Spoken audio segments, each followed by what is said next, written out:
Safaricom relative to the shareholding currently, and how this may be impacted upon by the proposed divestiture.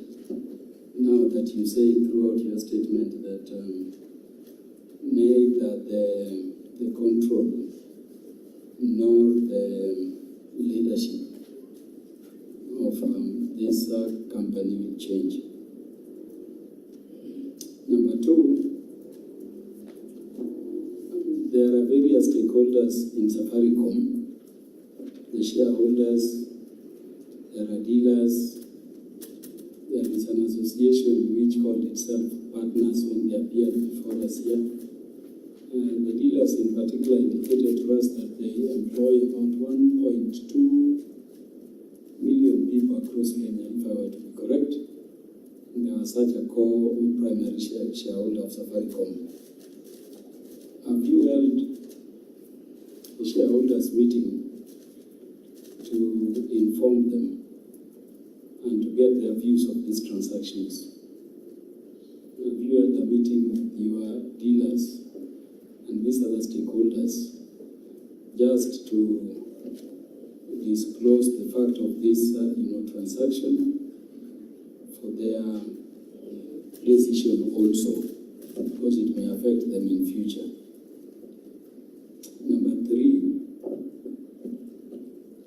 Safaricom proceeds currently on a shared prosperity model. And I think this is why you have bodies like M-Pesa Foundation, you have Safaricom Foundation, even in terms of your investments across the country because of your other public interest issues. You go beyond the mere commercial aid or pursuit, that you'll be putting masks even in areas where commercial gain may not be there, but because of those security, your role in democracy, you will do so. When Vodacom gets 55% of shareholding, it will have the control of the company. It will have the control in the decisions of the company. I wanted to ask how you foresee the good work you have been doing under M-Pesa Foundation, under Safaricom Foundation being sustained, for Vodacom to drop this shared model, because they are investing, they want to leave investment and say this no longer makes sense, we are going for business straight. What is the sustainability of those issues? Lastly, Chair, Vodacom is 40% shareholder in Safaricom. The shares in Safaricom currently are trading at around 28-29. They are your partners even as you extend out of the country. What do they know that is urging them to give you 34 shillings per share with alacrity without question? Let me ask another way. Being in the management of Safaricom, where do you see Safaricom's growth prospects? Can you give us your economic forecast going into the future? Chair, lastly, because that may also help us on behalf of the people, gauge what should be the right value of the shares of Safaricom. Remember, we have not made a decision that this transaction is going ahead. But Chair, lastly, you have said throughout how the regulatory framework, I think it is the greatest plank of your presentations here. So how the regulatory framework will still remain the same. I've been in this parliament long enough to know why we brought in the Current Companies Act the Insolvency Act. I was at the heart of them. And the laws around ease of doing business, including the Registration of Businesses Act. In fact, I was taken to New Zealand and Australia when we were transacting those legislations. Safaricom, if this transaction goes through, will be having 55% shareholding. What will tie them to Kenya when the regulatory framework becomes too hard and conducive to their business? What will stop them from leaving this space? I thank you, Chair. Thank you, President CPS Kuleka. Chair, thank you. My question was asked by the Honorable Karuma, yes. I also wanted to know about the market price, and we know it has been affected by many other factors, but how did we arrive at the 34? That is what I wanted to know.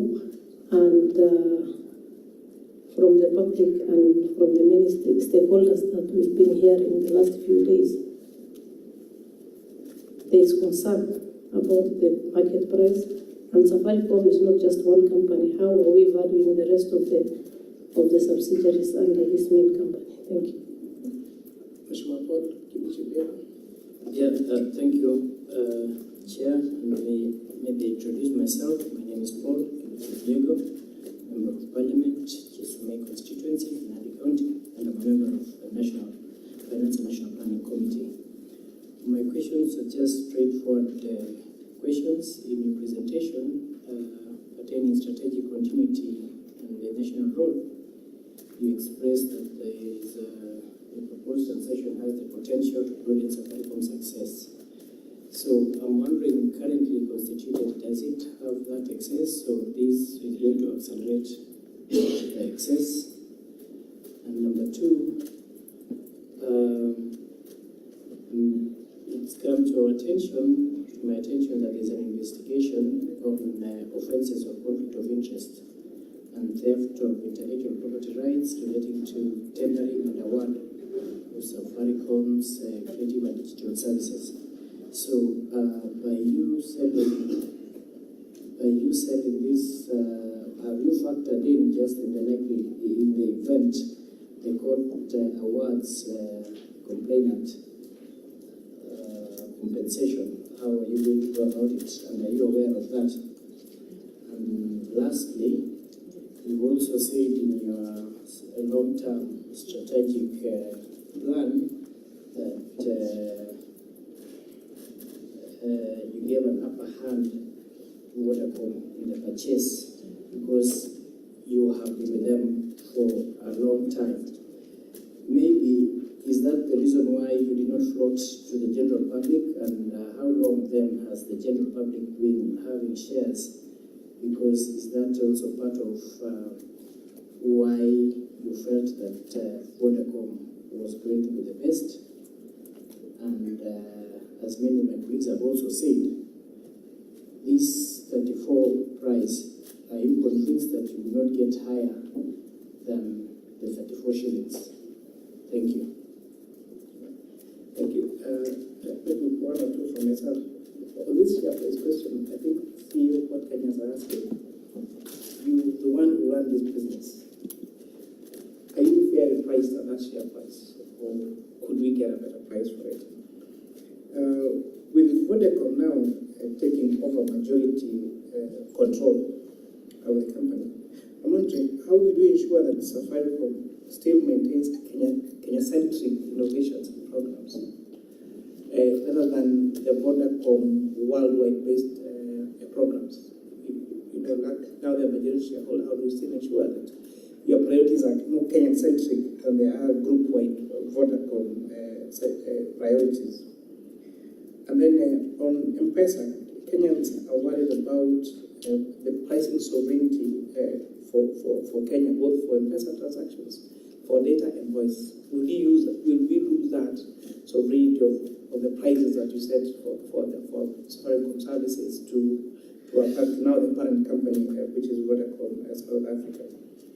With this upfront payment of dividends, do you foresee that affecting your capital allocation priorities, or even when you seek reinvestment of your network in future, now that already there is this upfront dividend that government of Kenya is seeking? Of course, the issue of the guarantee to Safaricom dealers is, will the pricing model continue?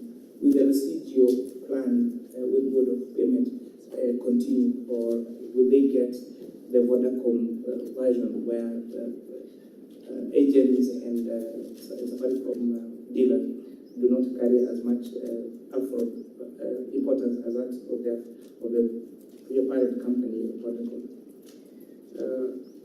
On Safaricom Foundation, when the government of Kenya is the majority shareholder in the company, there is a drive to be people-centric, to have programs that take care of people. With Vodacom as a majority shareholder, Vodacom is purely profit-driven. And of course, all these investments you make on your CSR projects, will eat into the profits of Safaricom. So what guarantees are you giving this committee that those programs will continue, and they will continue in the same scale of growth as the growth of Safaricom? So that we're not sure if you spend 1 billion shillings and the company grows, then also that investment grows. And how do we also, again, for this Safaricom Foundation, make sure that we safeguard the Kenyan priority programs and not the group-wide international programs? Like, is it going to be, if you're setting up a mast in some remote village in Baringo, that maybe only going to use a few additional subscribers, would you forego that to investing more profitable, because Vodacom, the parent company, is more profit-driven than if it was government of Kenya? Over to you, see.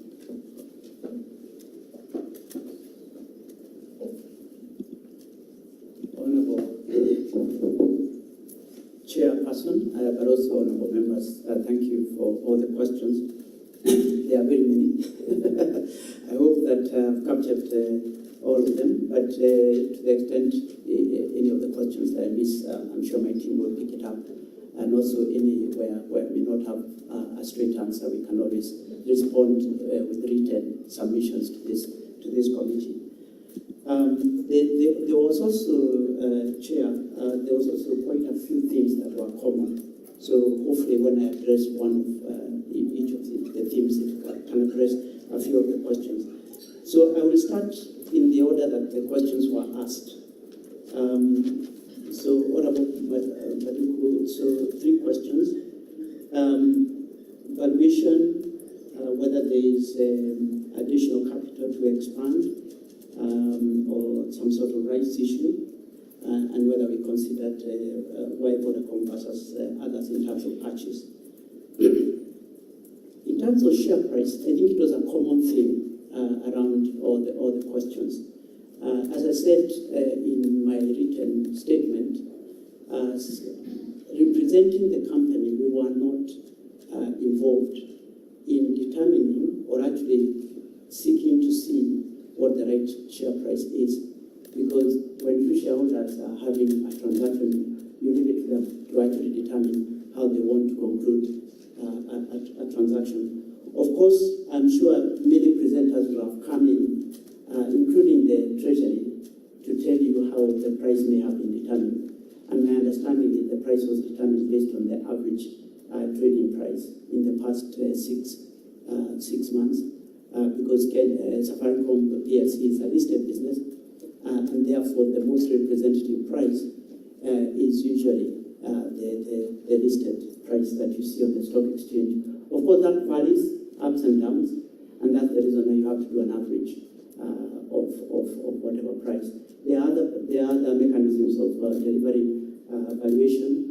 We were not privy to what mechanisms were determined, but we are aware that there's a professional advisor that was used to be able to determine what was the best mechanism. Certainly, the price that that the price that is been offered to the government is higher than the average price, and there's a clear premium. I think one of the members asked, the honourable members asked, what do Vodacom know if they are paying a price premium? I wouldn't answer that. But having run a company of this size, investors will look and see how they want to look at value of a company. Clearly, Vodacom and government are significant shareholders, so they will look beyond just the dividends that they earn from the shares in terms of what they are interested in the company in determining what price to go after. But certainly, in the end, it was a decision between the two shareholders to come up with a price of 34, and we'll be happy to give you any further information that you might require.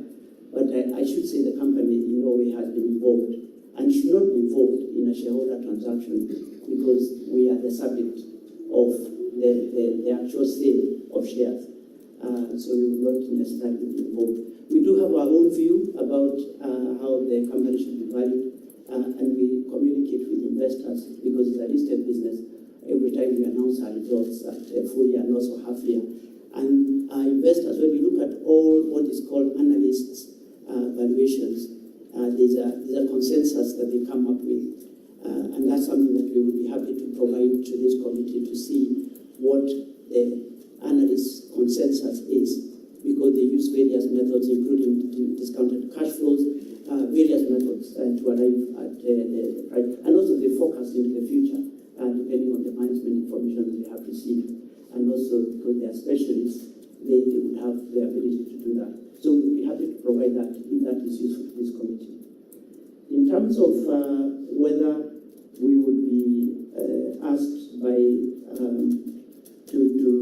to seek additional capital to expand, should we need to expand or should that need arise? I should just point through the chair, I should point the committee to, in the past 3 years, we have actually gone into Ethiopia. We have been able to expand into Ethiopia. Safaricom holds just roughly 54-55% shareholding. The rest is held by other shareholders, including a small shareholding by Vodacom. And we have been able to fund that investment through internally generated funds. And we actually have very low gearing, which means our business is able to generate the cash that allows us to expand and actually meet our commitments. And we have been growing very, very strongly, as you know, from the results that we have announced. We have the cash flows to be able to meet the expansion needs we have, and we have low debt. You'll have noticed that our debt levels compared to benchmarks are actually relatively low, which means we are able to generate enough funds. So we do not expect shareholders to come to us and ask, we do not intend to seek additional capital from either the government or Vodacom to be able to expand, at least not in the near term. And then we also pay dividends at a very good level, and we intend to retain that dividend policy going forward, because that has been standing and has been stable for a very, very long time. In terms of whether we should, whether these transactions should have considered other potential purchasers beyond Vodacom, which was the third question. Safaricom is a listed business, so one option would have been that the government could have put some of its shares onto the stock exchange. That is always a possibility, but the government in this instance chose to sell it as one block to one investor. It does not disenfranchise or disadvantage shareholders who are on the stock exchange, because they can go and actually buy those shares, indeed at actually a lower price. So if you're a shareholder, it doesn't, as a retail investor, you're not disadvantaged in any way, because the actual shares are traded in a fairly liquid share.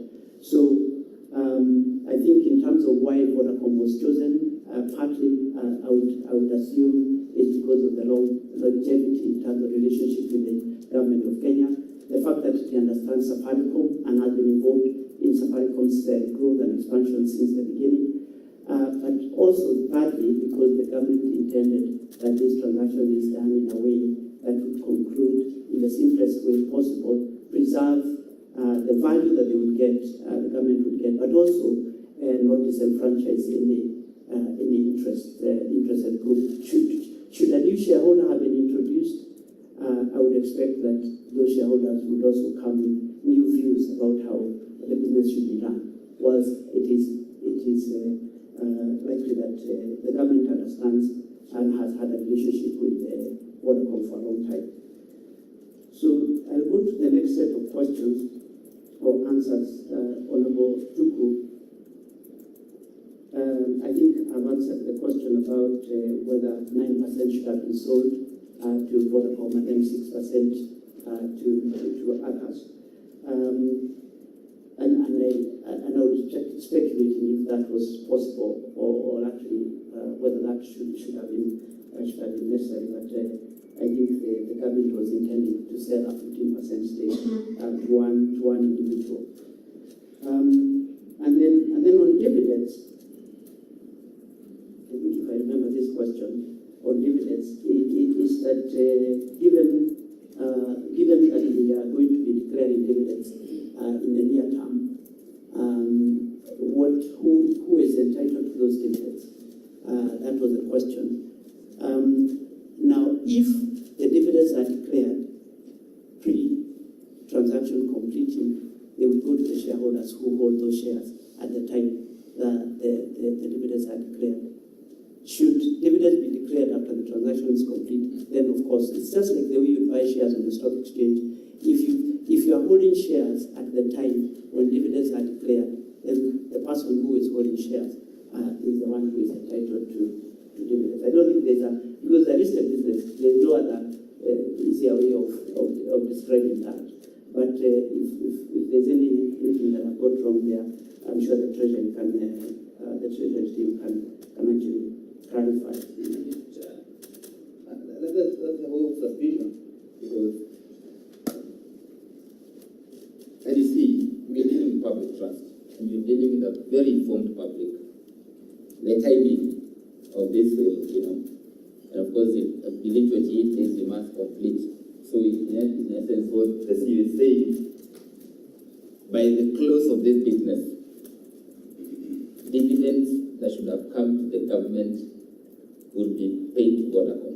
So is it not in our interest to delay this sale until the beginning of April? Then we can pass the sale maybe on April 2nd or 1st on April Fool's Day, so that we fool the people who want to fool us.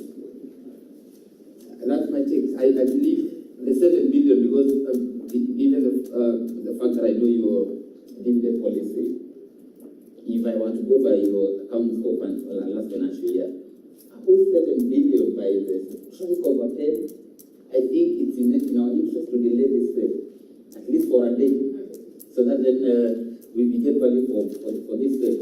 Otherwise, if things go the way they are going, I don't think we'll also look, that would appear like a rip-off. And the money is not coming to Kenya. The money is, that dividend to be cutted away to a foreign country. It will have multiple implications in terms of exchange rate. So really, we are raising a very valid point on Kenya, but that decision lies on you, and not on the CEO of Safaricom. And you're raising again a very valid point. The session of paper, when the communication from the chair, starts counting of the days, of the 28 days, on the 10th of February. So the starting of counting of the 28 days starts on 10th. So the 28 days will end on around 8th of March. And Safaricom declares their dividends at around what usually the end of the 31st of? Yes, so that's why I'm saying the dates is your decision to make, because Safaricom run their business as they do, as regulated by CMA, NSC, and all their regulators. But that information is important, is material, so that as you make your decision, you know the when you make the decision affects who gets paid the the dividends. I'm not even seeing anything wrong there because you see we are already getting dividends in advance. So even that one can cover. Chair, I think there is a discussion. The one who has raised that question on the advance dividends, because Chair, from the presentation of the Cabinet Secretary, he indicated that the advance shares are in lieu of future dividends for the residual. That if the residual is the 20%. So that's why I was raising up that question. This lieu implies what? I think it has no correlation or relationship with the current dividends we declare. Yes, maybe perhaps, CEO, how you could help us understand this is in the universities dividends are being paid in lieu. Will that be affected by your time of declaration of the dividends as on the raised? Maybe that information will be very important as this commitment. Yeah, Chair and honourable members. So I think that's the critical point. That because of the advanced dividend clause, the government does not lose. Because if dividend is paid, then the providing they don't receive any dividends, then they would remember that they are receiving some dividends in advance, and those are in lieu of future dividends. So the government actually doesn't lose any dividends. How much was the dividend for government last year? Chair, And what is projected this year? yeah. So Chair, can I? Members, could I suggest that we just go with the first line of questions as you asked, and then we will come to further clarification of the second line of questions, so that it's a bit also for the record, because now we will. But Chair, on dividend, you could just clarify. The only clarification we seek to know is what was the dividend last year, or how the dividends have been moving, maybe for the last 3 years, so that we can project. You take that as the first question for the second round of questions. So as we finish with the first round of questions, then that becomes the first question in the second round of questions. Proceed, CEO. Yeah. So what I wanted to clarify, and I'm happy to then follow up with some written and join it up with the Treasury, is that the government does not lose regardless of when the dividend is being paid. So the timing is really not a factor because they are receiving dividends in advance. The payment they get is in lieu of future dividend, not anything else. So they're actually not losing. The only time the government is not receiving dividends is because they are not entitled to those dividends. So I will come back to that as part of the written submission. But as far as I know, the government is not losing. Because I am coming out with other members is rule. It's not coming out with because nothing. There's so many that questions are answered. Yes, Chair, that is important to us because it involves a lot of money. We're talking about 7 billion. And it's based on last year's numbers. You know, the CEO said, allow me, Chair, respectively so, the CEO has said the person who will be the owner of the shares on 31st, when they declare dividends, who is the person who is going to receive the dividends. That's the position. So whatever else we're talking about, the advance dividends that are going to be paid, it is for the coming financial years. How many years? For how many years?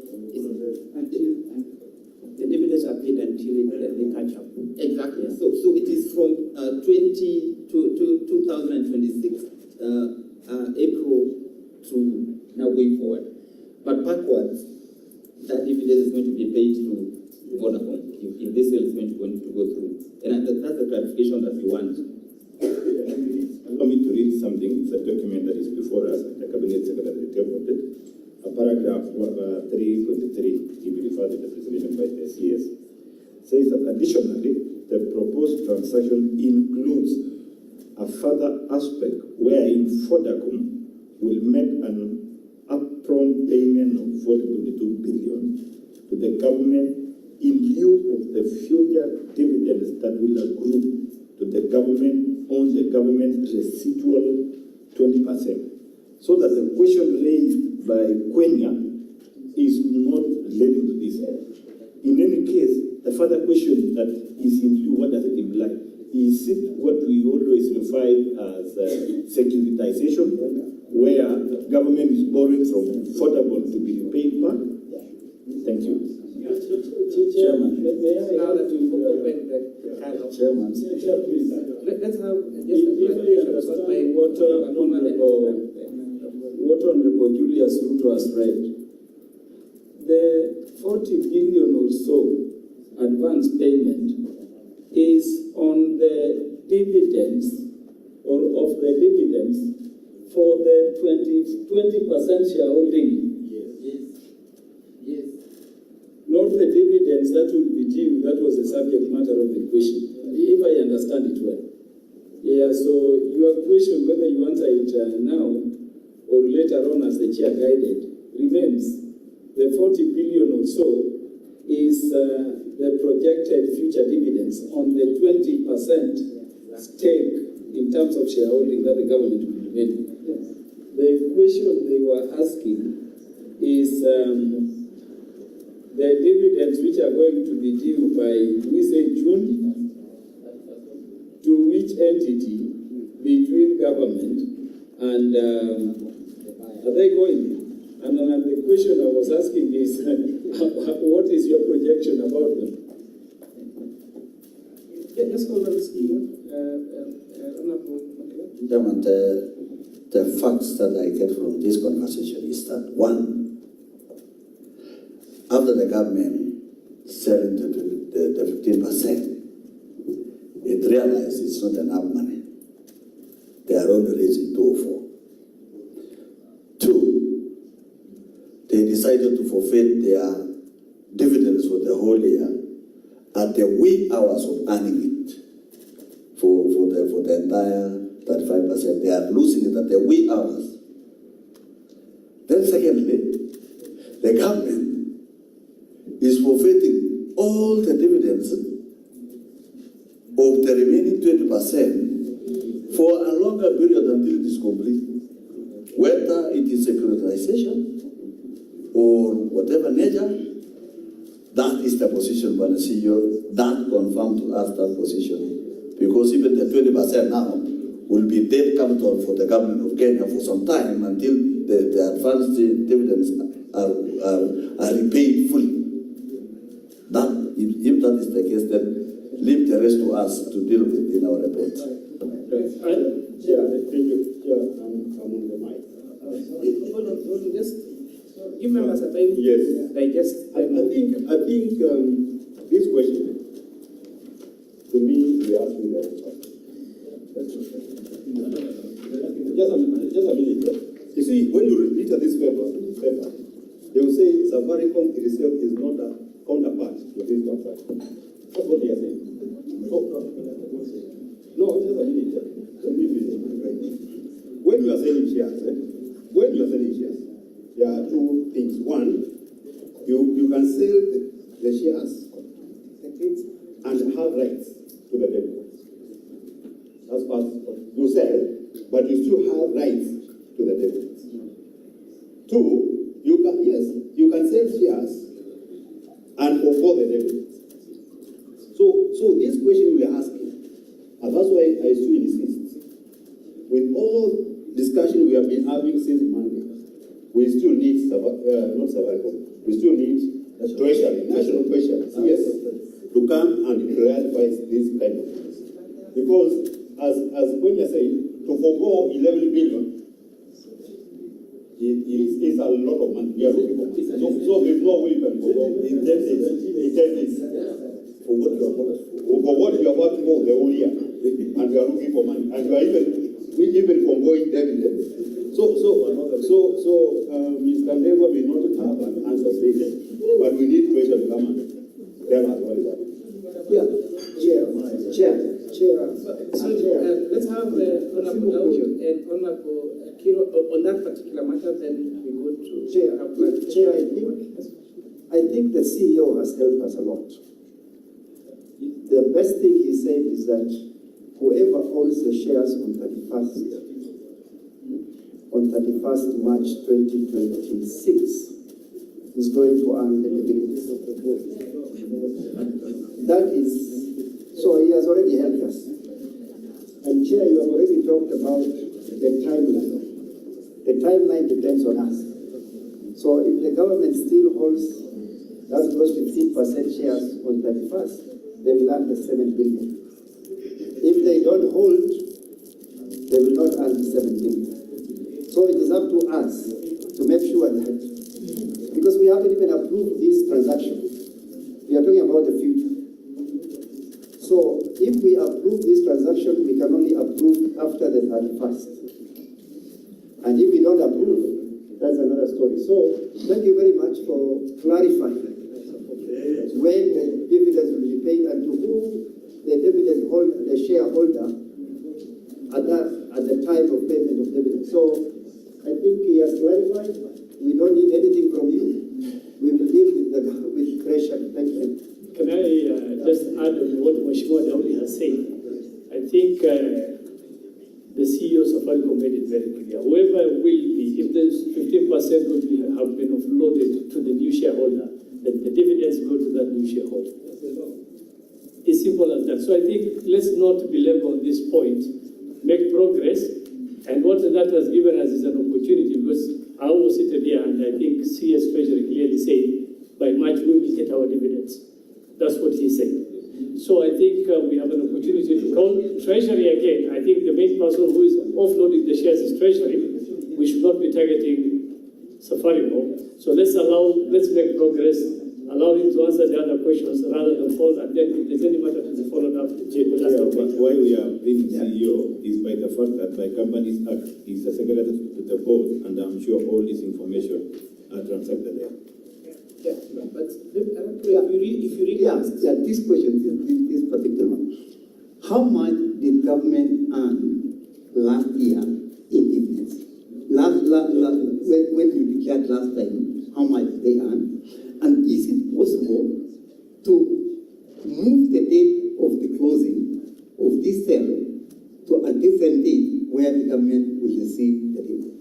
So let me help guide honorable members why I said this decision lies square in you. The communication from the chair said that the counting of the days will start on 10th of February, right? Our PFM Act section 87A says 5, the National Assembly shall consider the proposed sale within 28 sitting days of receipt. Within 28 sitting dates. If the National Assembly declines proposal, the clerk shall notify the CS of the resolution of the National Assembly. So if we decline, it will be notified and the transaction will fall. If we do not approve within the 28 days, then it will be moved to be approved. But then, and this question is very important, but in the interpretation of sitting days, is it Monday, Tuesday, Wednesday? Is it Tuesday morning, one day, Tuesday afternoon, second day? So every sitting is a day, right? So if on Tuesday we have 2 sittings, those are 2 sitting days. That's what I'm saying. That information is not necessarily for the CEO, it is for your consumption and decision making. So following the process is not only what is crucial, but also ensuring that we can get those days in line with now section 87A of the PFM Act that defines what those sitting days are. So the day you make the decision is very important, not just as a committee, but as a house. Is very material actually to who gets the dividends and what happens after that. In any case, apart from whether the dividend is paid to Vodacom or is paid to GOK, is neither here nor there because there's this. But Chair, why don't you then adjourn these meetings, we make a decision? You cannot make a decision. You need all the information. Had we adjourned this yesterday, you didn't have got this such information. So as we go through public participation, we could get additional information that will, not only we will get additional information that will enhance our decision making. Actually, if he continues answering your questions, you might get more information. So let's not stop at this. Allow him to respond to the question. So you might get more info that will be of help to us.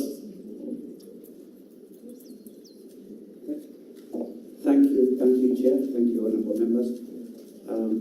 So on that note, I am happy for the Treasury to clarify with respect to the dividend piece on their entitlement, both in this year but also subsequently as part of their submissions. Okay, so I'll go to the next question. I think there was a question about SIM swaps, which is more related to the way the business looks after information and also how we manage fraud, cyber security, and all that. What I would say is that Safaricom's commitment to adhering to safe, secure, always on network will always be there, regardless of the shareholding. The change in shareholding does not change in any way how we look after the customer's interest. Remember, regardless of which shareholder comes on Safaricom or which shareholding you have within Safaricom, our guarantee to our customers is they will receive a safe, secure, always on. And we are familiar and aware of some of the complaints around based on potential fraud and potential areas, especially around SIM swaps, which is basically criminal activity. And we continue to do a lot of work in terms of investment, in terms of securing customer identity. Many times, a lot of this happens because customers are called, and actually they're the ones who actually disclose their identity or potentially their security features. So my commitment as CEO of Safaricom is that we are committed, regardless of shareholding, to adhere to the data privacy, to the data security based on the Kenyan laws, and there's no change in shareholding or structure that will affect that now and into the future. So then I'll go to the third set of questions, which are Honourable Eden. I think you asked a very interesting question, whether the fact that we have a Kenya CEO, but also Kenyan CEO, but also Kenyan chairman makes it Kenyan. I think the broad way of thinking about this is to say Safaricom has always, from the very beginning, for 25 years, been about transforming lives in Kenya. That's why we set up all the foundations, Safaricom Foundation and PESA Foundation. It has been a Kenyan company from a spirit perspective. All we are saying is going forward, it will continue to have that DNA. We will not have a change in brand identity. Safaricom brand will continue to be what it is. The colors will not change. If for anyone who might have thought that colors of Safaricom will change from green to something else.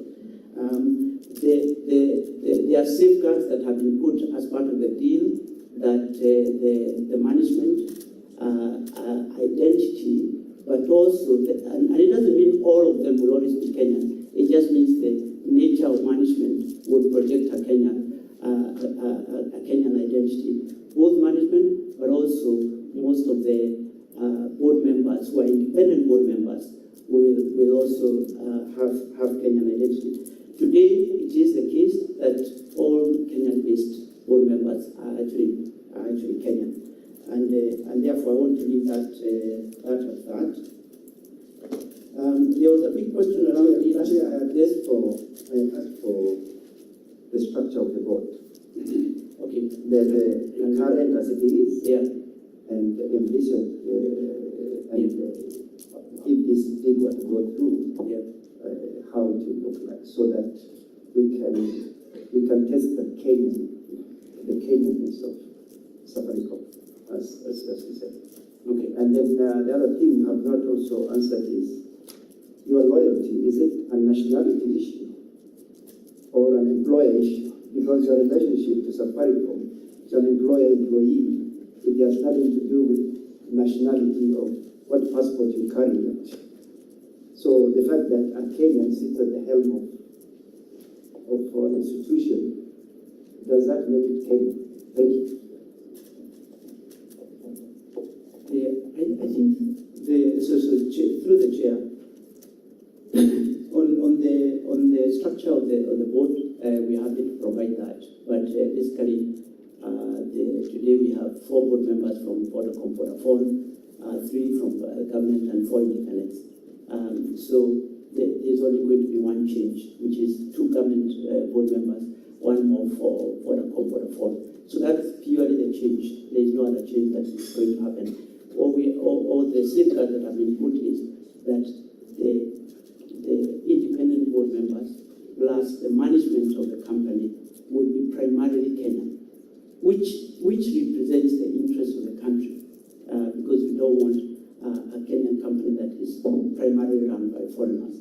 So that it is not so much because of nationality, but when you have an orientation from a nationality perspective, it reflects your understanding of the culture and the country. And therefore, being a Kenyan CEO, I feel connected to the Kenyan society, and that's actually what is being preserved. And that's also what will help also preserve the relationships we have had for a very long time with dealers, with agents, with suppliers. We have been having a very good relationship with our dealer community. And notwithstanding the fact that in the past, Safaricom has not been run by a Kenyan CEO, but Safaricom has always had a Kenyan DNA. And that's what we are saying will continue to persist into the future. And I know there's a question that has been asked about, are we going to change? Is there going to be change as a result of this transaction on the way dealers are treated? Dealers, agents are the lifeblood of our business.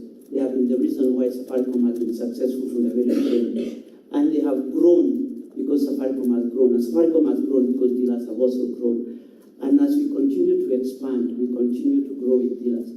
And I do not see, as CEO of Safaricom, and there has been safeguards built into the transaction, that anything will change other than the business changes, you kind of continue to improve innovation and so on and so forth. Those changes are natural, like COVID came in and you have to change as the environment changes. But the nature of our relationship as partners with dealers is actually not going to change. And I'm going to say the same to all the dealer community. And I will meet them and tell them the same. And I've met dealers for many times that they should not worry that this transaction is going to lead to any significant change in terms of models, in the way we operate, but also the way we treat them. Because we actually pay them to grow their business. And therefore, as a result of that, our business grows. And that's what we mean by being Kenyan. And I may envelope this with a number of other questions which were saying, would Vodacom coming in or increasing its stake lead to us making decisions that are not in the best interest of the country, like putting radio masks in places which may not be commercially viable, or ongoing work that we have done with our foundations? Our foundations have been set up as trusts, and they will continue to be, and they have a long-term funding mechanism. So we continue, as I've said in my statement, to invest in health, in education, in economic empowerment, and in livelihoods across all our 47 counties. We just launched a very big program we are calling Citizens of the Future, where we are going to build 100 schools every year over the next 5 years. Yeah, that's not affected by this transaction. We are going to train 10,000 teachers. We are going to be sponsoring 2,000 students every year into high school and also TVETs.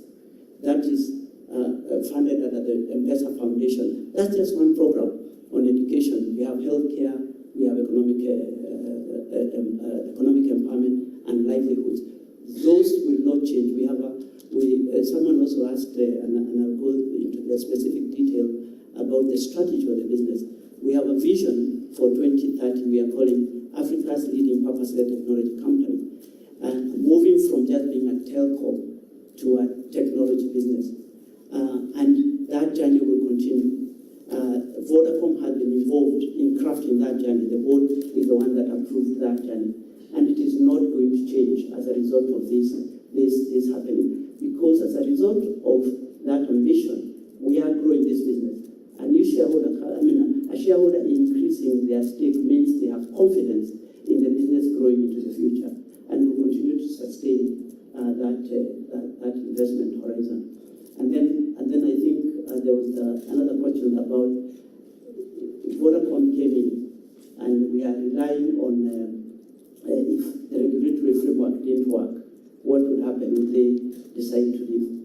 You know, the investment, the Vodacom has been with us, or Vodacom has been with us for 25 years.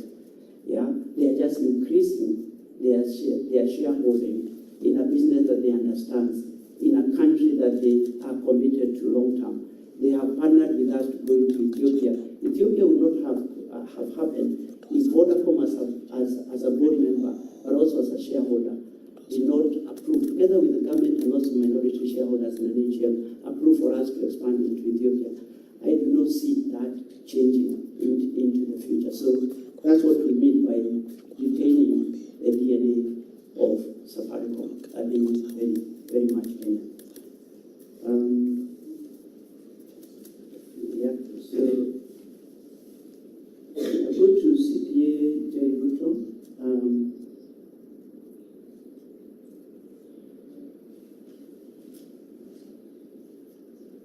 I think I've answered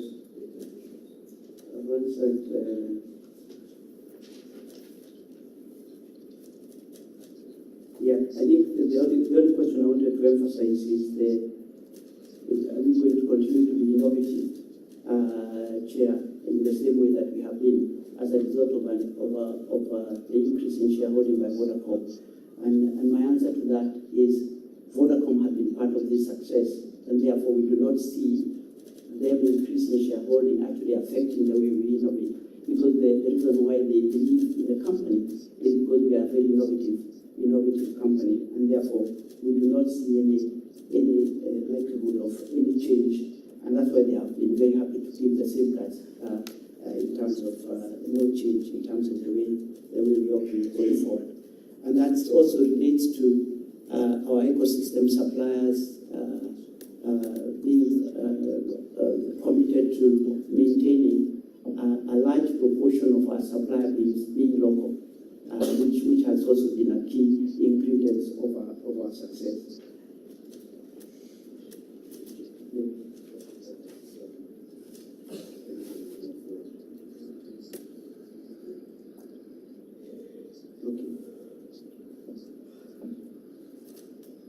So there was a question there, Chair, about from one of the honourable members about whether the board approved the transaction and whether there are minutes of that transaction, of that approval.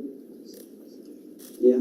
So the transaction, as I've said, has been between the two shareholders. The board got notification of the transaction as required under the CMA regulation. And therefore, the board noted that the two shareholders are having a transaction, and noted its obligation as far as its role from a company perspective, from a board perspective in terms of compliance, but also notifications to various parties, and that's why we issued the notice in the papers confirming to the public that this transaction was happening. In terms of minutes, yes, of course, we could always make the minutes. We could ask through the chair, committee secretary can come and read the minutes and see the documentation of our meeting. And then the other question that was asked is on Ethiopia.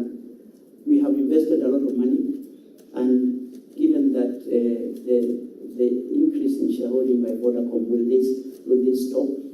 We do not believe that anything will stop as far as Ethiopia is concerned. I should say that Ethiopia, we are past the peak investment phase. We have invested in a network that is about half the size of Kenya network, almost now 3,500 sites, just over 12 million customers. And we believe now we are at a good stage, and Ethiopia in the future will be a big driver of growth for our business, for Safaricom business. And Vodacom has been very supportive of this transaction. They are one of the shareholders in this transaction, and therefore we do not see any change as far as Vodacom's commitment to investing in Ethiopia.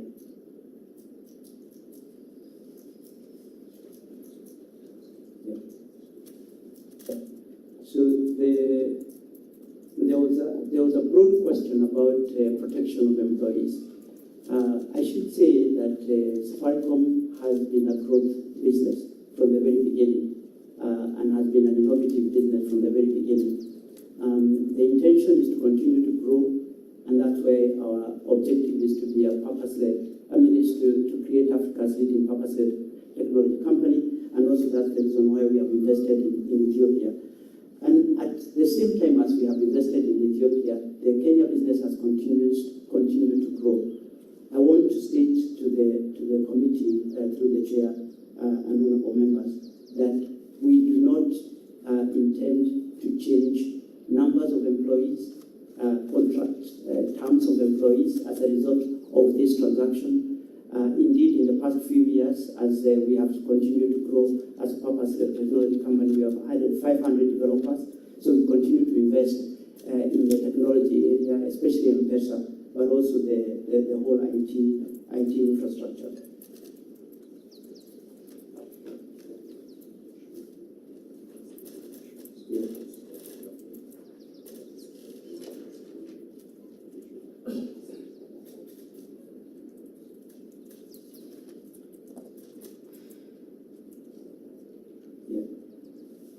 I was trying to see whether Honorable Kaluma there's anything that I left. I think I've answered most of your questions. It was the same question. Then there was a question that was asked about national security and whether we are going to lose as a result of the increase in Vodacom's shareholding, in particular whether it will affect the way we transmit elections. In terms of election transmission, that is a role that the IEBC gives to providers in our sector, whether it's Safaricom, Airtel, Telkom Kenya, and others who have telecom infrastructure, and that will continue to be the case. And it is handled as part of key government, key national infrastructure that can be utilized in moments like those. We do not expect that anything will change. Indeed, there are other parties or the other players in the industry who are 100% owned, foreign owned, and we do not see any change that will happen as a result of that. Yeah, and one thing that I wanted to emphasize, but I've already mentioned, is the whole aspect about safeguarding data.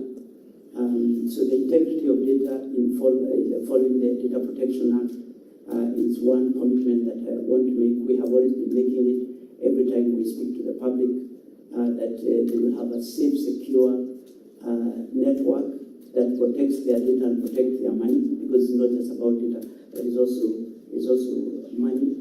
And we are happy to have any scrutiny from this committee or the National Assembly as far as this obligation is concerned, and we are happy that this question has been asked, and I'm very happy to make that commitment.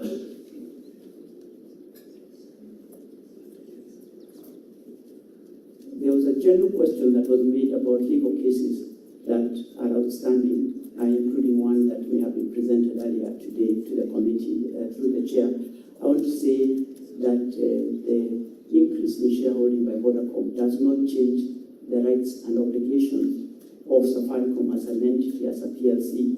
So Safaricom continues to carry on the business and the obligations that it has with respect to its suppliers continue as is. If there are some legal cases, those we need to allow the legal processes to go through.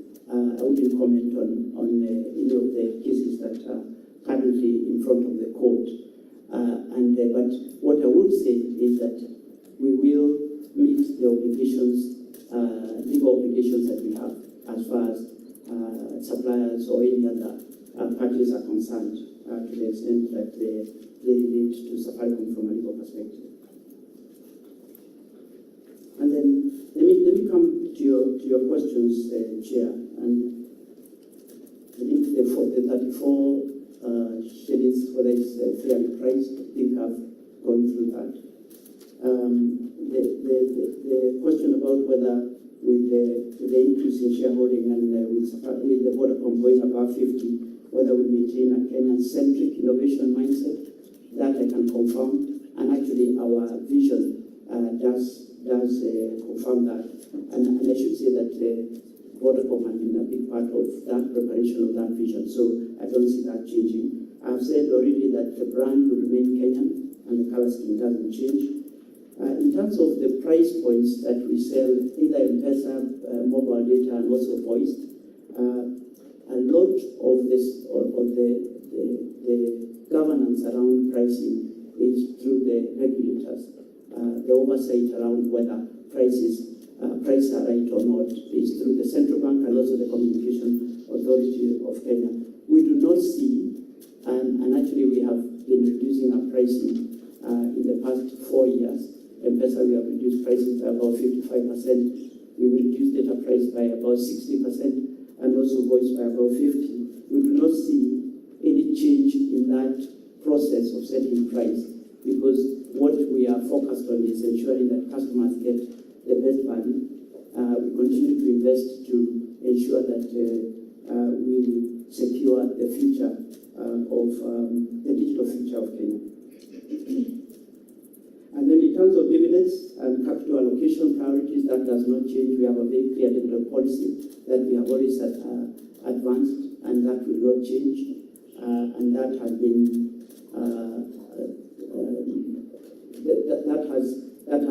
been message to all shareholders, not just Vodacom, but also the minority shareholders. So I don't see that changing at all. And then on the foundation side, I've already spoken to some of the safeguards that we have. The fact that these are trusts, we have clear priorities, and we are committed to making sure that we continue to invest in Kenyans' well-being. I think I'll just check in that I've answered all the questions, Chair.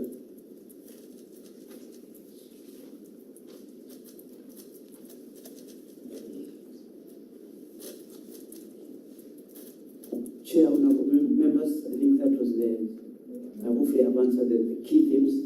And if there is anything that has not been answered, we are happy to ensure that it is put in writing as part of our formal submissions to this committee.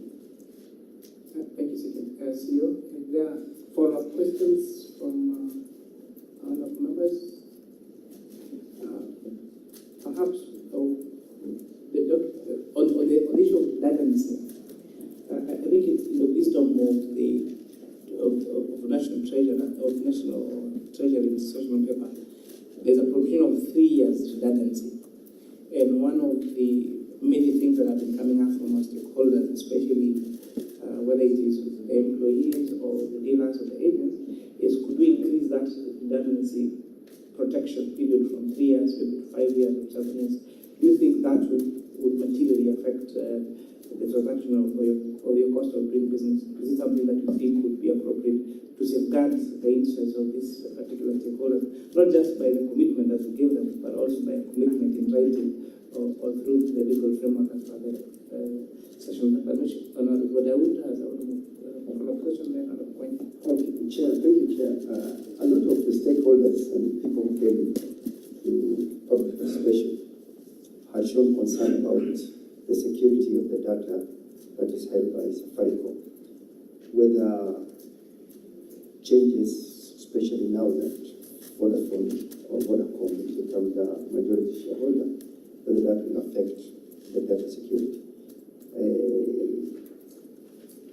Could you assure us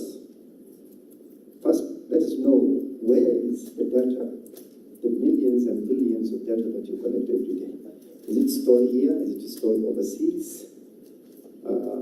Under what jurisdiction does it, knowing that we are in a global village also, we are also alive to the fact that data keeps on going from one place to another, that it is not stationary. So where is your primary servers, where are they held? Is it in Kenya or somewhere else? Two, you have been involved in every facet of the Kenyan life, from our M-Pesa to our phones, to our other data. Now you are in SHA, you are in our elections. If we cede a control of this company to a foreign shareholder, albeit one who has been with us for 25 years, are we going also to that security of all the data that you've generated? Can you assure us as the CEO that Kenyans should sleep safe at night, that knowing that any changes will not affect the information? Thank you. Thank you, Chair. Mine is just a quick one on the issue that you just addressed. The dealers did appear before us, and they had a raft of fears in terms of now change of management, shareholding structure. And one of the issues that actually caught me, and I thought they had a valid concern, is the issue of their contracts. Previously, they were signing contracts for 5 years, but the one that they signed recently was for 3 years. So they are wondering whether this sale had been envisioned and what is likely to happen going forward now that the shareholding is going to be in the hands of majority. And I think it's quite a valid question. Safaricom is what it is today because of these people, the dealers, the major drivers of your business to where it matters. And therefore, they are quite a stakeholder that cannot be ignored. Dealers and agents and all these people. The numbers that are working at a Safaricom in those sectors cannot just be underestimated. So I would want to hear exactly what you envision as the CEO of the company. Yeah, this is the last question. I know the rules of this country. Once a shareholder is holding over 55% of the shares, over 50% of the shares, they always have a say of how a company is run. Do you foresee, when a CEO, Vodacom coming up with their own CEO and their way of running business and letting him go away and get their own person? Two, we have been told that Vodacom have got issues in South Africa. They have got issues in some countries. And once they take over as the majority shareholder, maybe there will be a court case and they will not honor it, they will not respect it. Do you foresee a case where Vodacom will be sued in court and they will not be willing to obey the laws of this country? Thank you. That's an interesting one. Mr. CEO? So,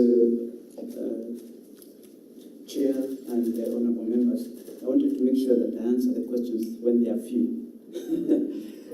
So that at least I can make sure I do justice to the detail of them. I think the first question was on safeguards and whether 3 year is the right range of. So I think the first is the intention of the safeguards is to show that there is not intention to disrupt how the business operates. And that is the spirit of those safeguards. 3 years is a long time. I mean, we have been 3 years in Ethiopia.